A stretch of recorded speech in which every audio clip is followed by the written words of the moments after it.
Assalamualaikum warahmatullahi wabarakatuh. Selamat berjumpa di YouTube channel Realita TV di acara Sarita Sarinya Berita.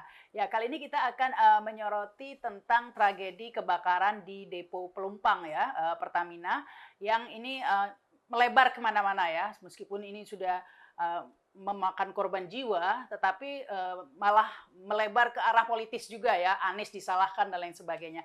Namun kali ini kita tidak membahas dari sisi politis itu ya, tentang apakah ini gara-gara Anies ngasih IMB kemudian Depo Pelumpang kebakaran. Bukan itu yang kita bahas tema kali ini. Kita akan membahas mengapa Depo Pertamina ini kerap kali terbakar ya. Dalam 2 tahun terakhir ini saja sudah 6 kali katanya ya. Dan ini Menteri BUMN Erick Thohir sudah memecat begitu ya Direktur Penunjang Bisnis Pertamina. Tapi apakah itu cukup begitu ya? Kita akan membahas dengan pakar ekonom Rizal Ramli. Halo, Assalamualaikum Bang. Waalaikumsalam. Nah ini, Berita. ya, Sari Berita.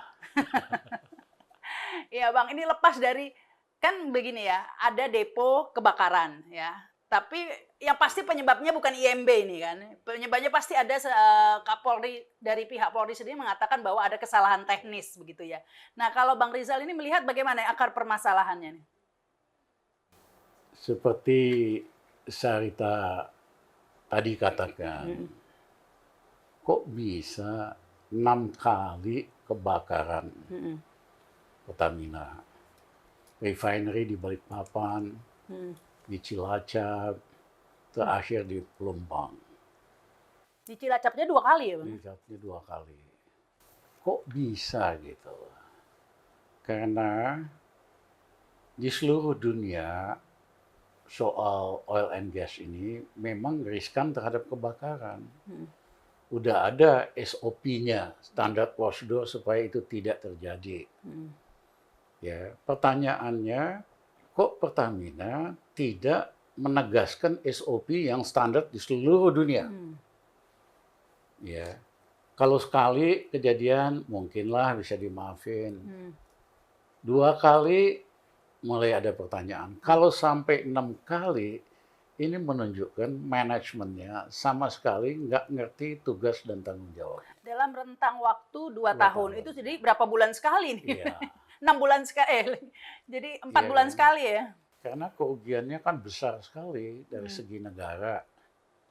Ya, jelas kalau ada refinery yang kebakar dan lain-lain, akibatnya kan gampang. Akhirnya Indonesia terpaksa import BBM jadi lebih gede lagi dari Singapura dan sebagainya. Ada yang diuntungkan dong Oh, dari kebakaran ini. dari kebakaran itu. Belum kerugian jiwa, kerugian nilai kebakaran itu sendiri. Ya. Nah, buat saya aneh bin ajaib dengan kejadian berkali-kali pemerintah kurang tegas. Kenapa? Ya kan? Kan harusnya yang tanggung jawab direksi sama Preskom dong. Kok nggak berani sih? Ahok kan memang nggak becus. Saya udah bilang dari dulu, Ahok tuh nggak becus. Ngomongnya doang gede. Harusnya ya dipecat dong. Cari orang yang lebih firm dan tegas. Yang kedua juga direksi. Kalau di luar negeri, udah pasti tidak ada yang dipecat, ada yang diadili nih. Karena kan jelas SOP-nya itu. Diikutin nggak SOP-nya gitu. Nah, nunjukin Menteri BUMN Erick masih terperangkap dengan hutang budinya Jokowi kepada Ahok gitu loh. Karena Ahok kan banyak tahulah rahasianya Jokowi hutang budi kan. Sebetulnya kan dia nggak capable. Ya, pengetahuan tentang korporasi nggak punya, soal-soal security dan keamanan dari bisnis ini dia juga nggak ngerti dan teledor.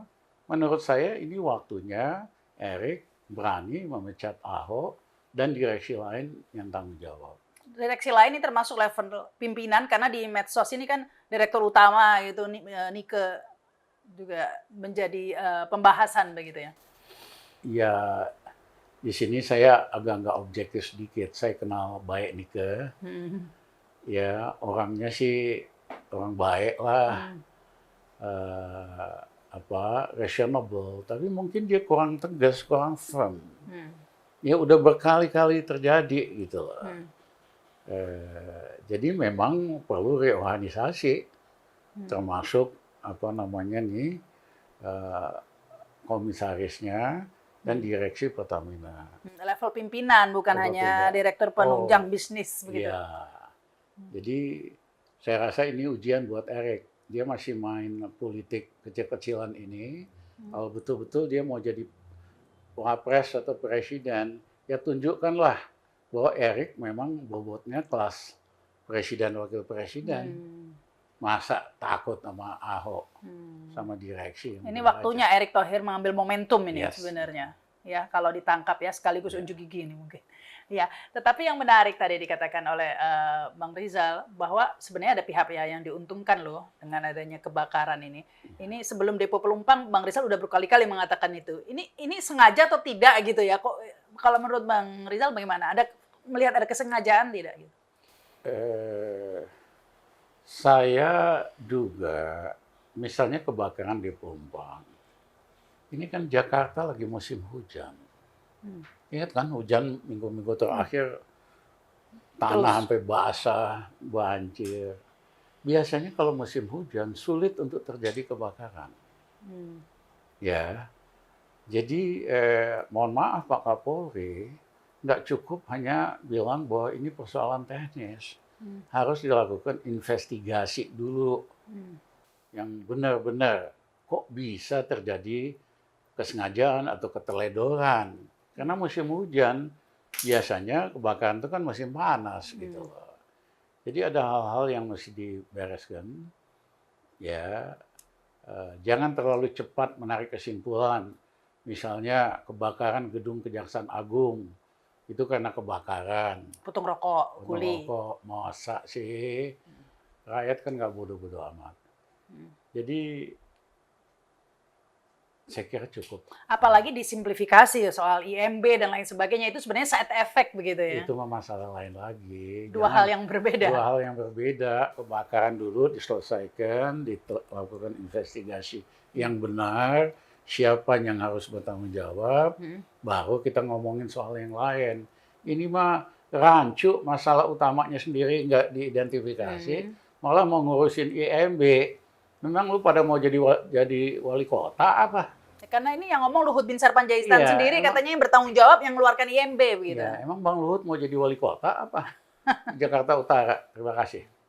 Nah, yang menarik ini Bang Rizal tadi mengatakan dengan adanya kebakaran di depo-depo Pertamina, maka impor BBM jadi akan diperbanyak. Ini ada datanya nih Bang, bahwa memang angkanya dinaikkan setiap kali ada kebakaran. Ya udah pastilah, terutama kalau refinery. Ya, karena refinery itu kan untuk memproses minyak mentah jadi minyak jadi. Kalau dia kebakar ya mau nggak mau kita harus import kan. Yang kedua, kalau tangki-tangki di Pelumpang kebakar, ya kosong kan, harus import lagi dong. Ya, As simple as that. Nggak perlu bukti sebenarnya ya. Kalau itu. Sudah dengan sendirinya pasti implikasinya ke arah sana. Nah, ini yang membuat harus diusut ya, karena kebetulan atau kecelakaan kok 6 kali begitu ya. Ya. Ini namanya kebiasaan, bukan kecelakaan begitu ya Bang Rizal. Nah, ini yang This is too much. Ya, this is too much. Ya, penjelasan yang ngasal dan ngawur ini menghina kecerdasan rakyat Indonesia. Mohon maaf saya. Terima kasih. Waduh, terima kasih begini Bang Rizal sudah kayaknya cukup menyampaikan ini ya, sudah tentang kebakaran Depo Pelumpang. Saya tahu sebenarnya Bang Rizal ini adalah salah satu orang yang terus berusaha dari sebelum 6 kali, baru 3 kali. Ini Bang Rizal sudah bersuara, saya tahu, saya mengikuti ya. Sudah mengatakan ini harus diselidiki, apakah ada kesengajaan, karena ini ada yang menguntungkan impor dan lain. Tapi anehnya, diam dan nggak ada yang dipecat. Setelah 6 kali baru ada dipecat. Ini menurut Bang Rizal ada apa ini Bang? Ya itu tadi, Erik masih main politik. Dia pikir, ya kan, karena Jokowi ini kan, Ahok ini kan titipan Jokowi. Ya, terus siapa titipan siapa. Waktunya dah kalau mau jadi calon wapres atau presiden, tegas. Nggak ada lagi titipan-titipan, cari profesional untuk membenahi Indonesia. Ya, karena memang Bang Rizal termasuk yang rajin berteriak, baru 3 kali kebakaran sudah berteriak, tapi orang lain mengatakan itu nyinyir katanya Bang. Tapi ini terbukti kenyinyiran Bang Rizal ternyata memang harus disikapi begitu ya, terbukti akhirnya terjadi berulang-ulang begini ya. Nah ini yang menjadi sorotan agar hal-hal seperti ini tidak kemudian ya dibiarkan malah melebar ke arah kemana-mana. Apakah dengan dipecat Direktur Penunjang Bisnis Pertamina ini seandainya selesai, itu sampai di sini, nah ini bagaimana kemudian Bang Rizal? Kalau sudah sampai Direktur Penunjang Bisnis Pertamina ini saja yang dipecat? Artinya bagaimana? Cukuplah tadi, pernyataan saya sudah jelas. Sudah jelas ya bahwa ya udah berarti seperti yang disampaikan Bang Rizal tadi ya, sepertinya ya udah akan dibiarkan saja begitu.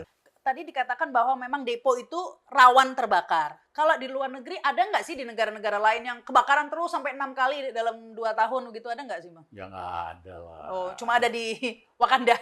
Ya, biasanya kalau ada kebakaran gini, kalau di Jepang, di Korea, dan di Jerman, semua direksi udah pada mundurin diri. Tanggung jawab dong, karena kerugian negara, kerugian nyawa kan gede. Tanpa diminta pun mereka mundurin diri. Standar yang wajar di negara Eropa, atau Amerika, atau Korea. Cuman di Indonesia aja kan, orang tuh nggak tahu malu, udah nggak becus, nggak tanggung jawab, ya mundur hanya kalau ditekan sama publik. Ya, standar etika kita, standar norma kita rendah sekali. Selama zaman Jokowi ini makin lama makin kacau. Makasih. Ya, terus tidak pernah diumumkan juga ya berapa kerugian dari kebakaran sebelumnya. Apa saya nggak ngikuti Bang? Setiap kebakaran dari depo Pertamina itu kerugian negara berapa sih? Ya harusnya ada estimate kan. Tapi tidak pernah diungkap juga ya, kita tidak tahu. Yang jelas ada 6 kebakaran depo Pertamina dalam kurun waktu yang singkat 2 tahun, dan tentunya ini harus disikapi ya, ditindaklanjuti dengan serius, bukan melebar kemana-mana.